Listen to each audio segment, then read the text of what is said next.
Yeremia pasal 52. Zedekia Raja Yehuda, runtuhnya kerajaan Yehuda.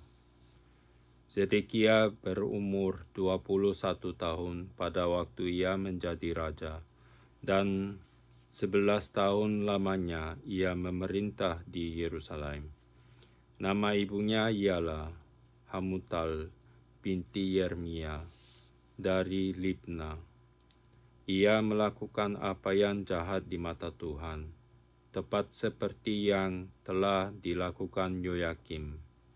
Sebab oleh karena murka Tuhanlah hal itu terjadi terhadap Yerusalem dan Yehuda, yakni bahwa ia sampai membuang mereka dari hadapannya. Zedekia memberontak terhadap Raja Babel. Maka pada tahun ke-9 dari pemerintahannya, dalam bulan yang ke-10 pada tanggal 10 bulan itu, datanglah Nebukadnezar, Raja Babel, dengan segala tentaranya, menyerang Yerusalem. Berkemahlah mereka, mengepungnya, dan didirikan merekalah tembok pengepungan sekelilingnya. Demikianlah kota itu terkepung sampai tahun yang ke-11 pemerintahan Raja Zedekia. Pada tanggal 9 bulan yang ke-4, ketika kelaparan sudah merajalela di kota itu, dan tidak ada lagi makanan pada rakyat negeri itu, maka dibelah oranglah tembok kota itu. Melihat hal itu, maka melarikan dirilah raja dengan semua tentara, meninggalkan kota itu pada waktu malam melalui pintu gerbang antara kedua tembok yang ada di dekat taman raja. Sekalipun orang Kasdim mengepung kota itu sekeliling, mereka lari menuju ke Araba Yordan. Tetapi tentara Kasdim itu mengejar raja dari belakang dan mencapai Zedekia di dataran Yeriko. Segala tentaranya telah berserak-serak meninggalkan dia. Mereka menangkap raja dan membawa dia ke Riblah di tanah Hamat, kepada Raja Babel, yang menjatuhkan hukuman atas dia. Raja Babel menyuruh menyembelih anak-anak Zedekia di depan matanya. Juga semua pemuka Yehuda disembelihnya di Riblah. Kemudian mata Zedekia dibutakannya, lalu ia dibelenggu dengan rantai tembaga.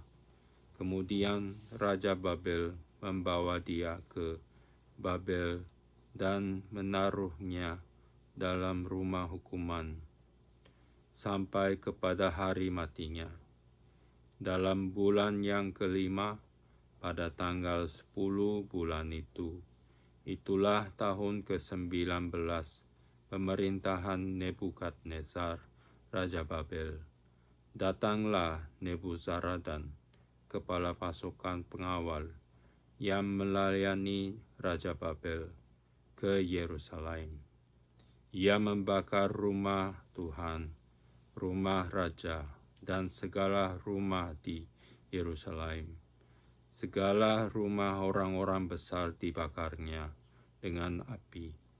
Segala tembok sekeliling kota Yerusalem dirobohkan oleh tentara Kasdim yang ada bersama-sama dengan kepala pasukan pengawal itu.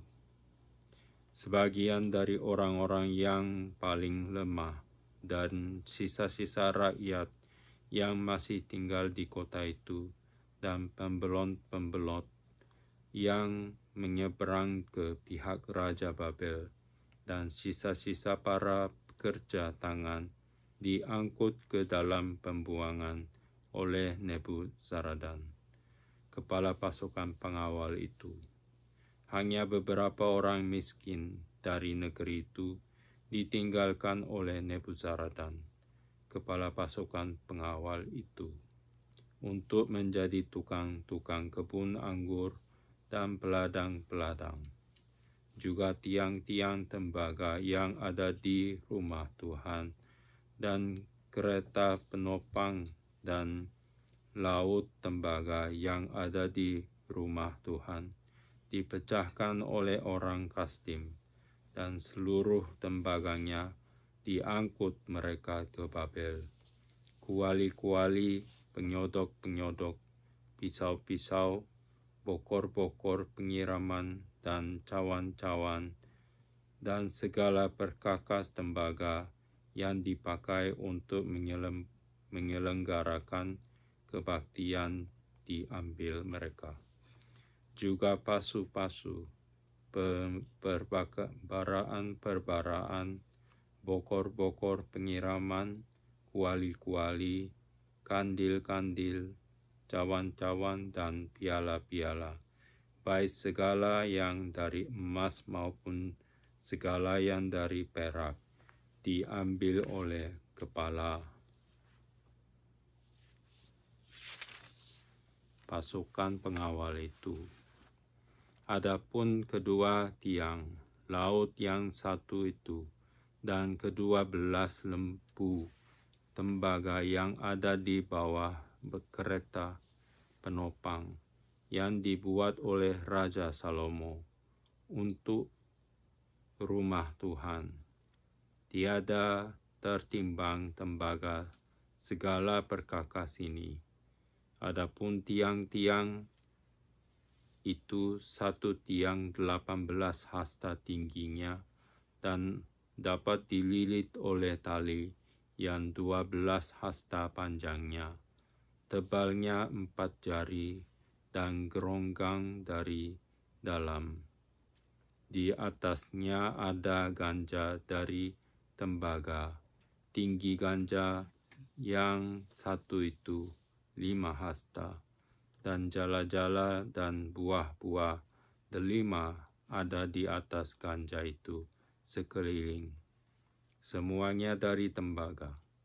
Dan tiang yang kedua seperti itu juga. Mengenai buah delima, ada 96 buah delima yang merupakan gambar timbul. Seluruhnya buah-buah delima itu ada 100 pada jala-jala itu berkeliling.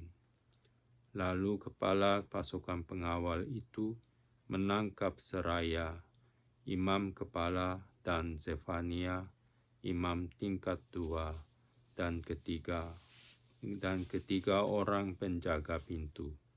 Dari kota itu ditangkapnya seorang pegawai istana yang diangkat mengepalai prajurit-prajurit, dan 7 orang pelayan pribadi raja yang terdapat di kota itu, dan panitera panglima tentara yang mengerahkan rakyat negeri menjadi tentara, dan 60 orang dari rakyat negeri yang terdapat di tengah-tengah kota itu.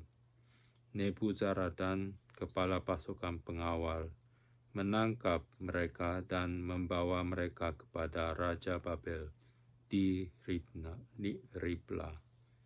Lalu Raja Babel menyuruh membunuh mereka di Ribla, di tanah Hamat. Demikianlah orang Yehuda diangkut ke dalam pembuangan dari tanahnya. Inilah jumlah rakyat yang diangkut ke dalam pembuangan oleh Nebuzaradan. Dalam tahun ke-7, 3.023 orang Yehuda. Dalam tahun ke-18 zaman Nebukadnezar, 832 jiwa dari Yerusalem. Dalam tahun ke-23 zaman Nebukadnezar diangkut ke dalam pembuangan oleh Nebuzaradan, kepala pasukan pengawal, 745 jiwa orang Yehuda, seluruhnya berjumlah 4.600 jiwa. Yoyakin dikasihani. Kemudian dalam tahun ke-37 sesudah Yoyakin Raja Yehuda dibuang, dalam bulan yang ke-12 pada tanggal 25 bulan itu, maka Ewil Merodach Raja Babel, dalam tahun ia menjadi raja, menunjukkan belas kasihannya kepada Yoyakin Raja Yehuda dengan melepaskannya dari penjara. Ewil Merodach berbicara baik-baik dengan dia dan memberikan kedudukan kepadanya lebih tinggi daripada kedudukan raja-raja yang bersama-sama dengan dia di Babel. Yoyakin boleh mengganti pakaian penjaranya dan boleh selalu makan roti di hadapan raja selama hidupnya. Dan tentang belanjanya, Raja Babel selalu memberikannya kepadanya sekadar yang perlu tiap-tiap hari selama hidupnya sampai hari matinya.